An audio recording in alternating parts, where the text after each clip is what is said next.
Welcome to the 110th video in our series about Unix tools. You can see the screen is where we left off in the 109th video, except I've put a little comment here. This is video 110. The first thing we need to do, since we've determined that we built it with the wrong prefix, is we need to somehow clear out all the built files. So how can we do that? It turns out there's a git clean. And if we look at it, what happens? Okay. Lots of choices. Let's just try it with the defaults and see what we get. And it says none of those things are going to happen. Refusing to clean, which is sort of disappointing. So we might try something like git clean force. Okay, it did something. Let's go back into source and see what the last file is. And you see VIM is still there, but there are no .os. Strange. So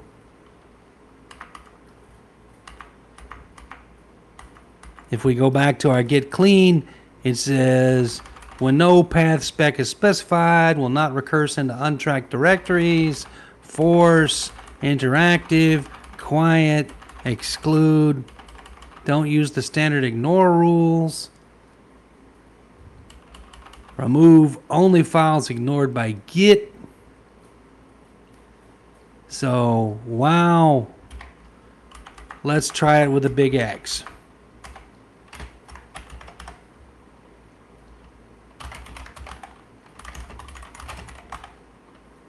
Okay, VIM is gone. It looks like we've done a better job of what we wanted to do. Now the next thing to do is go back to that configure and take a closer look at the options. So I'm going to redirect this to some file, and I'm going to just call it config, or I don't know, Bob. Let's call it Bob. If we look at Bob, we know the prefix was bad. We chose user local, and that was not really a great choice. But we got all kinds of graphic stuff we didn't need. And so is there something we can do about that? And we can see there's disable and enable features, and they've got all these features that you can see here. And some things can be turned on, some things can be turned off. And when you look at this, it's sort of overwhelming. But with X, use the X Windows system. We don't want that. Okay, we don't want any GUI because we're connecting with SSH. So at least we can fix that. So two things we need to work on. Let's try a configure. And this time we'll try home.local. And then the other thing is we're going to say without X. Okay, we don't want any graphics. So let's try it. Are we ready? Of course we are.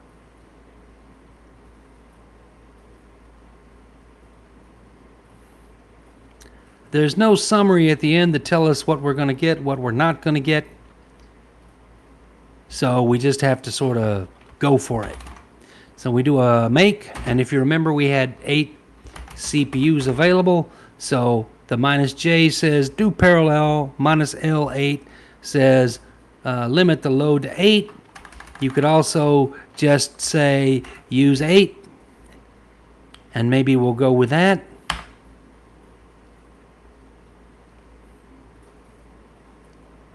And you can see it's still sort of going nuts, trying to include everything. And it included all this X Windows stuff that we don't want. Man, how hard is this going to be? So we do a make disk clean, and we say, okay, that didn't work. With X equals no, let's try that.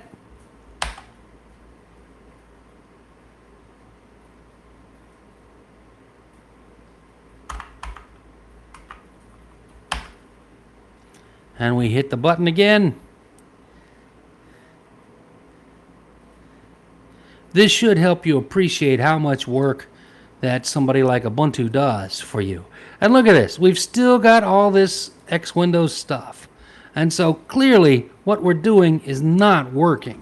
So let's go back into Bob and see what's going on. Okay, the with X didn't work. We tried it without X. We tried it with X equal no. None of those seem to be sticking. You know, none of those seem to be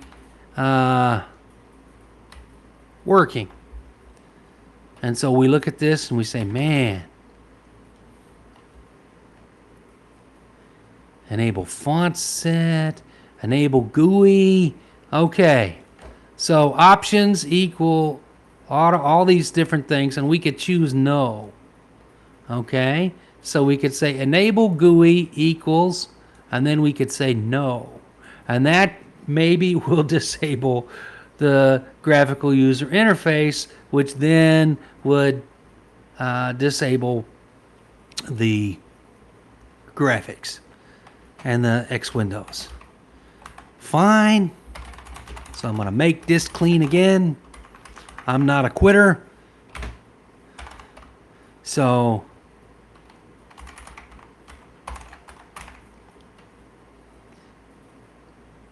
I think it was with GUI equals no. Let's double check.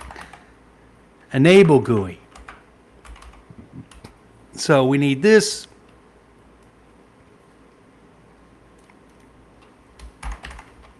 Enable GUI. Man, my typing is just horrible today. Enable GUI equals no, and let's try again.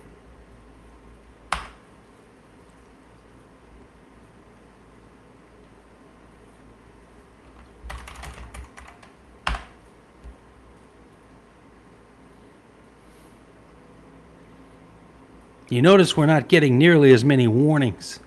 And on the link, look at this. We don't have any of this stuff about X Windows. I'm feeling better about this. If you remember, our VIM was in source, and you can see there it is. Okay, it looks good. It's dynamically linked.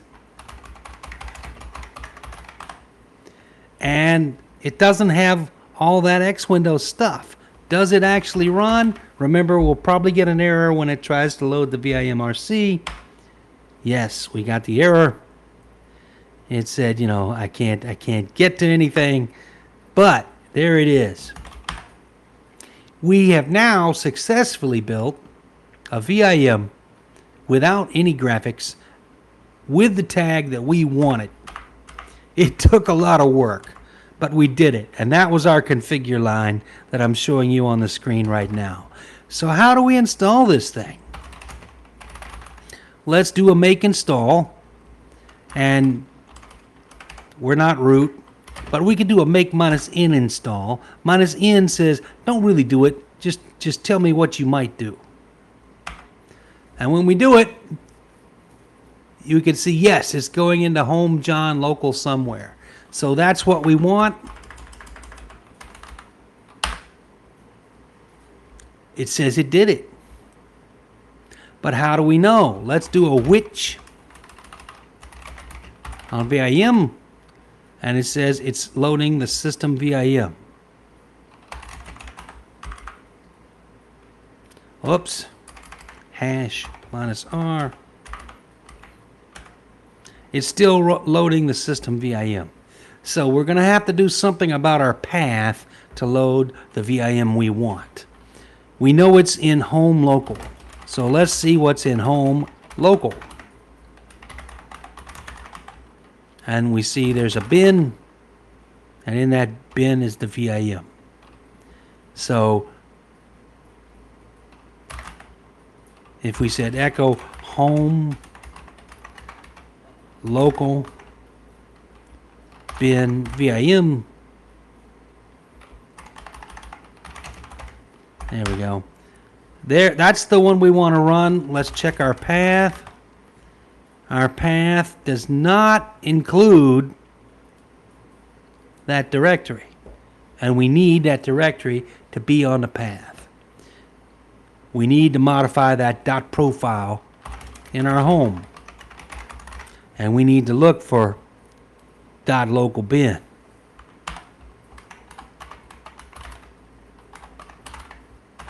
And you see, it will work, but it has a check. If that directory exists, it will be added to the path. Well, it didn't exist when I logged in, so it's not added to the path. Bummer, dude. How can we fix this problem? Well, temporarily, we can just copy this code. So, how does that work?